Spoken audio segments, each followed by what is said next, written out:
नमस्कार भाइयों, मैं कालका माता न्यावली वाली देवी मंदिर समिति का राष्ट्रीय अध्यक्ष हूँ।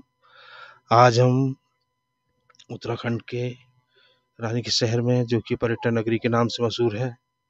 साथियों, यहाँ पे झूला देवी माता रानी का मंदिर है और इस मंदिर की बहुत बड़ी मान्यता है। देश विदेशों से लोग माता के दर्शन के लिए मंदिर पर आते हैं, मत्था टेकते हैं और मुराद मांगते हैं और सभी की मुराद माता रानी पूरी करती है। हजारों की संख्या में यहाँ पर जो घंटियाँ टंगी हैं, जो मैं आपको दिखाना चाहूँगा, माता रानी का भी मंदिर आपको दिखाता हूँ। बने रहिए हमारे साथ। आपको अगर ये वीडियो अच्छी लगी है तो सब्सक्राइब और लाइक जरूर करें। साथ ही बने रहिए हमारे साथ।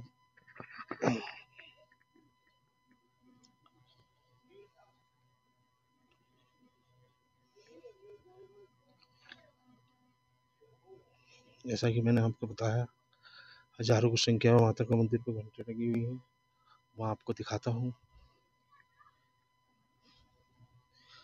देखिए साथियों, यहाँ पर से ये पूरी सभी घंटियाँ टंगी है माता के मंदिर पे और नज़दीक से मैं आपको दिखाता हूँ।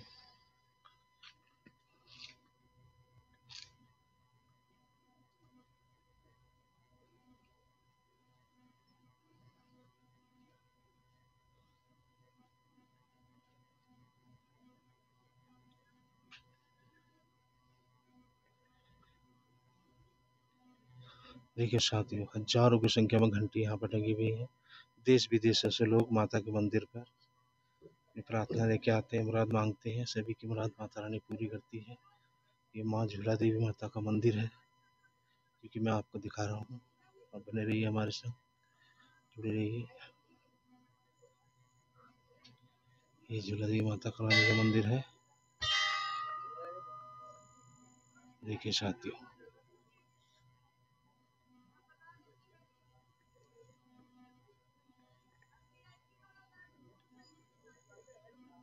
यहाँ पर प्रसाद की दुकान भी है। ये सब घंटे टंगे हुए हैं। साथियों, आपको वीडियो अच्छी लगी तो सब्सक्राइब और लाइक जरूर करें हमारे चैनल को। ये माता रानी का मंदिर है, ये हम आपको दिखाते हैं। ये माता रानी का मंदिर है अंदर। सब्सक्राइब और लाइक जरूर करें साथियों। यहाँ पर भी बाहर से आए हुए हैं। ये घना जंगल भी है साथियों, यहाँ पर देखिए। साथियों, माँ झूला देवी माता के मंदिर में हम आ चुके हैं। आप देख सकते हैं हजारों की संख्या में यहाँ पर घंटी टंगी है। देश विदेशों से लोग माता के मंदिर पर दर्शन के लिए यहाँ पर आते हैं और माता रानी सबकी मुराद पूरी करती है। आप देख सकते हैं, कोई भी खाली हाथ माता के मंदिर से नहीं जाता है। जो भी मुराद मांगता है, माता रानी उसकी मुराद अवश्य पूर्ण करती है। माता रानी बैठी हुई है साक्षात्कार यहाँ पर। ये झूला देवी माता रानी है। आप देख सकते हैं साथियों, माता में बहुत शक्ति, अपार शक्ति है माता के अंदर। मैया रानी सभी की मुराद पूरी करती हैं। जो भी यहाँ पर आते हैं, सबकी मुराद माता रानी पूरी करती हैं। ये झूला देवी माता रानी का मंदिर है। देश विदेशों से लोग यहाँ पर आते हैं, हजारों की संख्या में। यहाँ पर देखो, घंटे भी यहाँ पे टंगे हुए हैं, आप देख सकते हैं, हजारों की संख्या में। बहुत बड़ी मान्यता इस मंदिर की है, झूला देवी माता रानी के मंदिर की। बहुत बड़ी मान्यता माता रानी के मंदिर की। हम आपको घंटे देखो, अंदर की दृश्य भी दिखाते हैं। हजारों की संख्या में घंटे यहाँ पर टंगे हुए हैं। देश विदेशों से लोग माता के मंदिर पर मुराद मांगने आते हैं और माता रानी सभी की मुराद पूरी करती है साथियों। सभी की मुराद माता रानी पूरी करती है। आप देख सकते हैं, माँ झूला देवी का मंदिर रानी खेत से 5 किलोमीटर की दूरी पर है। 5 किलोमीटर की दूरी पर झूला देवी माता का मंदिर पड़ता है, जो कि रानी खेत से चौपटिया वाले रोड में है। आप देख सकते हैं साथियों, ये माता रानी का मंदिर है। आप देख सकते हैं साथियों, जैसा कि मैंने आपको बताया, हजारों की संख्या में यहाँ पर घंटे और घंटियाँ लगी हुई हैं। देश विदेशों से लोग माता के मंदिर पर आते हैं और सभी की मुराद माता रानी पूरी करती है। आप देख सकते हैं साथियों। साथियों, जैसा कि आपने सुना, पंडित जी ने जो है माता के इतिहास के बारे में बताया है। माता कैसे प्रकट हुई, कैसे माता के मंदिर की स्थापना हुई, कैसे यहाँ इतनी हजारों घंटियों की धामना बढ़ी, माता की, इसलिए हम पंडित जी को धन्यवाद देते हैं। बहुत बहुत धन्यवाद पंडित जी आपका। नमस्कार। हमारे पास जो स्रोत है दुर्गा के बारे में जानने का हमारे पास स्रोत है, वो है हरिवंश, सॉरी आपका देवी दुर्गा देवी भागवत प्लस आपका दुर्गा सप्तशती मार्कंडेय पुराण। तो मार्कंडेय पुराण से लेकर के 700 कुछ श्लोकों का एक बुक बनाई जाती है, जिसका नाम लिखा था दुर्गा सप्तशती। दुर्गा सप्तशती में दुर्गा के 700 के लगभग श्लोक, 700 से अधिक है। साथियों, जैसा कि अभी पंडित जी ने माता के इतिहास के बारे में बताया, सभी बातें उन्होंने बताया, कैसे मंदिर की स्थापना हुई, कैसे मंदिर बना और कैसे मंदिर की धारणा बढ़ी यहाँ पर। हम पंडित जी का बहुत बहुत धन्यवाद करते हैं साथियों, कि पूरा इतिहास माता का उन्होंने बताया। और अगर आपको वीडियो हमारी अच्छी लगी है तो इस वीडियो को सब्सक्राइब जरूर करें, लाइक करें, शेयर भी करें। हम मिलते हैं आपसे अगली वीडियो में। अब आपसे हम विदा लेते हैं। नमस्कार, धन्यवाद। ये जो मूर्तियां हैं अभी बाहर से जब कुछ पीपर, कुछ धोबी, कुछ खटीक और मुस्लिम में कसाई, ऐसे सब इन लोगों को लाए तो रानीखेत में कुछ ज़्यादा पब्लिक हो गई तो वो लोग भी इनको पूजने लगे। यहाँ पर का जो इतिहास ये है कि यहाँ पर ये मेरे गांव की ज़मीन थी, पिरखोली का रहने वाला हूँ मैं। और घना जंगल होने के कारण यहाँ पर तेंदुए और बाघ बहुत अधिक थे। जब तेंदुए और बाघ ने मेरे गांव के जानवरों का लगभग खात्मा कर दिया तो बड़ी चिंता का विषय बना। और इसी बीच क्या हुआ कि कोई जो उन दिनों तो हमारी केवल खेती होती थी, गाय पालते थे, कोई इकोनॉमी का दूसरा स्रोत तो होता नहीं था, लोग खूब जानवर पालते थे और खेती कार्य करके वो जो भी मिलता रखा था, कोई पैसा तो आता नहीं था कहीं से। तो कहते हैं कि जब किसी हमारे पूर्वजों के स्वप्न में माँ दुर्गा ने ये डायरेक्ट किया, ऐसा निर्देश दिया कि मेरी एक प्रतिमा यहाँ पर है, आप उस प्रतिमा की पूजा नहीं कर रहे हो, इसलिए आपके जानवरों का नुकसान हो रहा है। तो वे लोग यहाँ पर आए, उन्होंने स्वप्न की घटना दूसरे लोगों को बताई और खोजने का प्रयास किया तो उनको देवी का एक स्टैचू मिला, एक देवी की मूर्ति मिली। उस मूर्ति को उन्होंने प्रतिष्ठित किया और ये पाया कि छोटा सा मंदिर बन गया, एक पत्थर ऐसे, एक पत्थर ऐसे, एक पत्थर ऊपर बीच में आइडल रख दिया।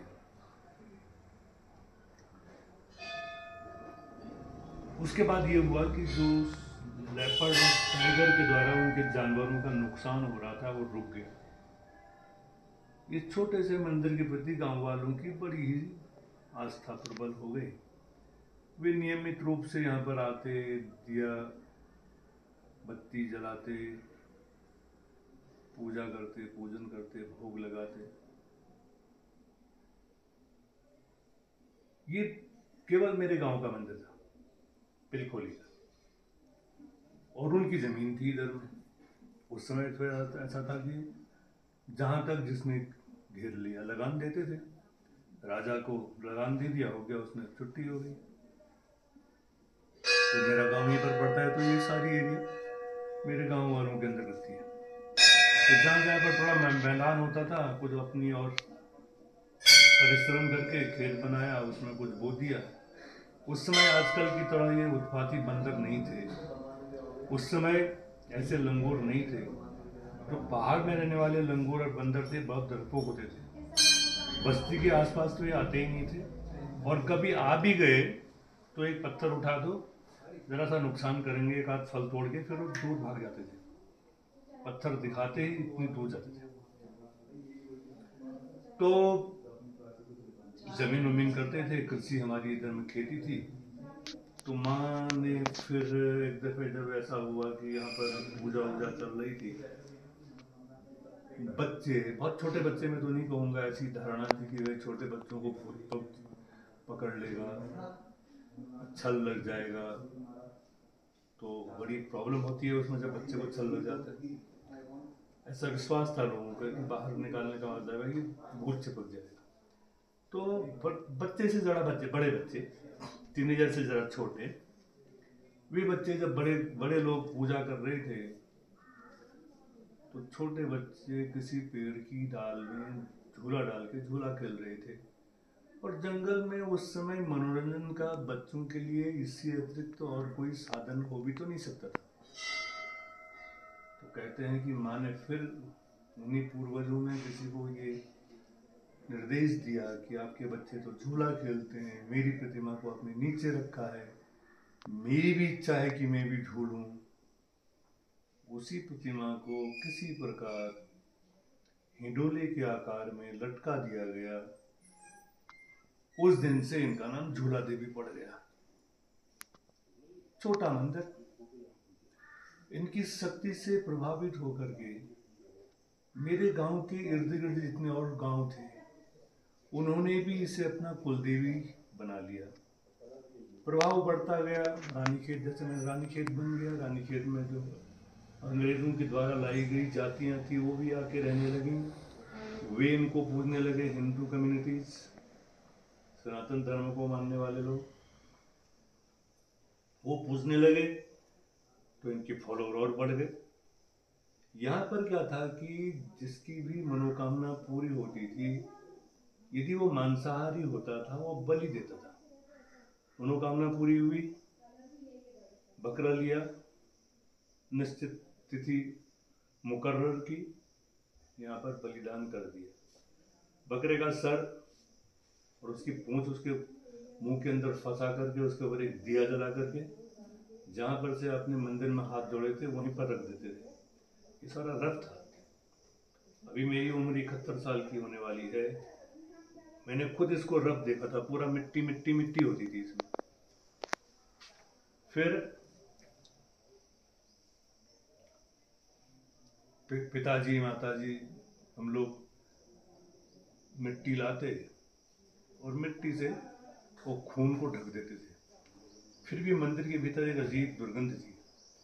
मंदिर परिसर में बहुत दुर्गंध आती थी, जगह जगह खून पड़ा रहता था। फिर ऐसा हुआ कि एक यहाँ पर माई रहती थी, मोनी माई नाम था उनका।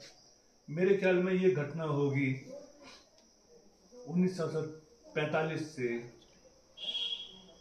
1950 के आसपास की घटना थी। मैंने उस माई को देखा, मैं 53 में पैदा हुआ।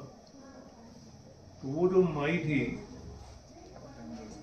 कोई आदमी अपने लड़के होने की खूनी बड़ी मिन्नतों के बाद उसका लड़का हुआ था। लड़के होने की खुशी में वो यहाँ पर बलिदान कर रहा था। माई उसके पास गई और बोली तो अपने लड़के को ही काट रहा है। इस घटना के बाद में बलि प्रथा की बहुत घोर विरोधी थी। तो इस घटना के बाद में थोड़ा सा बलि प्रथा में कमी आई। लेकिन जब ये माई यहाँ पर नहीं रहती, इधर उधर होती, तो फिर वैसे लोग काटने लगे। फिर उसके बाद क्या हुआ, इस मुहिम को मेरे पिताजी ने हाथ में लिया। पहले हमने उनको मंदिर से बाहर किया। पहले तो वहीं पर मारते थे, फिर इधर कहीं मारने लगे। जिसको यहाँ मर्जी आए, कोई यहाँ मारे कोई वहाँ मारे। ये पूरा मिट्टी मिट्टी होता था। आज की तरह ये शेड वेड नहीं थे, सब मिट्टी होती थी। तो वहीं पर मार देते और खोपड़ा वहाँ आगे से रख देते। फिर पिताजी ने क्या किया कि भाई इससे देखो ऐसा है कि बाहर करो। हमने उनको मंदिर कंपाउंड में बाहर कर दिया। ये जो ऊपर वाली रोड आप देख रहे हैं ये बाद में बनी। पहले अंग्रेजों की बनाई हुई रोड नीचे वाली थी, जहाँ वो चाय का कोमचा है। ये पर आगे जंगल था, इधर में मारने लगे। खोपड़ा जहाँ वो घंटियां की दीवार से बन गई है उधर में रख देते। फिर पिताजी ने फिर ऐसे किया कि भाई आपने तो बकरा तो छुड़ा दिया, अपने घर में मारना। कई लोगों ने अनाप सांप भी कहा, तुम्हारे बाप का मंदिर है, ये सब भी कहा। कुछ शिक्षा का स्तर बढ़ गया, कुछ लोगों में अवेयरनेस आ गई, कुछ लोगों में बलि प्रथा के प्रति मोह विच्छेद हो गया, कम होने लगा। इससे क्या हो गया कि तमाम कारणों से बलि प्रथा खत्म हो गई धीरे धीरे। अभी भी साल में एक आध लोग ऐसे आते हैं जो कहते हैं कि भैया बलिदान करना है, तो नहीं करवाने देते, नहीं करते, मना कर देते हैं लोग। तो ये इसका इतिहास है प्रारंभिक। फिर लोगों से कहा गया कि देखो बकरा मारने से क्या होता है, जीव हत्या मत करो, यादगार के रूप में घंटी लगा दो, नारियल तोड़ लो। तो सूखा हुआ उन दिनों गीला नारियल तो आता नहीं था, सूखा नारियल तोड़ते थे हवन वाला, और एक घंटी लगा देते थे, जिसकी भी मनोकामना पूरी भी एक घंटी लगा। तो शुरू में तो हमारे देश की, हम तो गुलामी से बड़ी मुश्किल में आज़ाद हुए थे अंग्रेजों के चंगुल से। हमारे पास टेक्नोलॉजी नहीं थी। हम यदि कोई घंटी हमारे बना रहे तो उसको मैनुअली बनाया करते थे, हमारे पास तकनीक तो थी नहीं, हम तो बहुत पिछड़ी रास्ता हमारा। फिर ये घंटियाँ भी बनने लगी, देश में ही बनने लगी, तो ऐसे घंटियाँ थोड़ा बढ़ी। बाद में टूरिज्म बढ़ गया, पर्यटन का विकास हो गया, आवागमन के साधनों का विस्तार हो गया, ट्रेनों में रिजर्वेशन मिलने लगा, पहाड़ों की सड़कें अच्छी बना दी गई, पहाड़ के लिए टैक्सी की व्यवस्था हो गई, हमारे देश की इकोनॉमी बढ़ गई, सब लोगों की जेब में कुछ पैसा आ गया। ये तमाम वजहों से बाहर के लोग भी आने लगे। और बाहर के लोग जब आने लगे तो स्वाभाविक रूप से जिसकी भी मनोकामना पूरी होती वो घंटा देने लगा। ऐसे करके ये घंटियों की संख्या बढ़ गई। ठीक है, आज आप इस रूप में देख रहे हैं, आगे क्या होगा मुझे नहीं मालूम, आपको भी नहीं मालूम। तो ये इतिहास है। साथियों, जैसे कि आपने सुना, पंडित जी ने जो है माता के इतिहास के बारे में बताया है। माता कैसे प्रकट हुई, कैसे माता के मंदिर की स्थापना हुई, कैसे यहाँ इतनी हजारों घंटियों की धामना बढ़ी माता की। इसलिए हम पंडित जी को धन्यवाद देते हैं। बहुत बहुत धन्यवाद पंडित जी आपका। नमस्कार। तो ये अभी मैंने कहा हमारे पास जो स्रोत है दुर्गा के बारे में जानने का। साथियों, जैसा कि अभी पंडित जी ने माता के इतिहास के बारे में बताया, सभी बातें उन्होंने बताया, कैसे मंदिर की स्थापना हुई, कैसे मंदिर बना और कैसे मंदिर की धामना बढ़ी यहाँ पर। हम पंडित जी का बहुत बहुत धन्यवाद करते हैं साथियों, कि पूरा इतिहास माता का उन्होंने बताया। और अगर आपको वीडियो हमारी अच्छी लगी है तो इस वीडियो को सब्सक्राइब ज़रूर करें, लाइक करें, शेयर भी करें। हम मिलते हैं आपसे अगली वीडियो में। अब आपसे हम विदा लेते हैं। नमस्कार, धन्यवाद।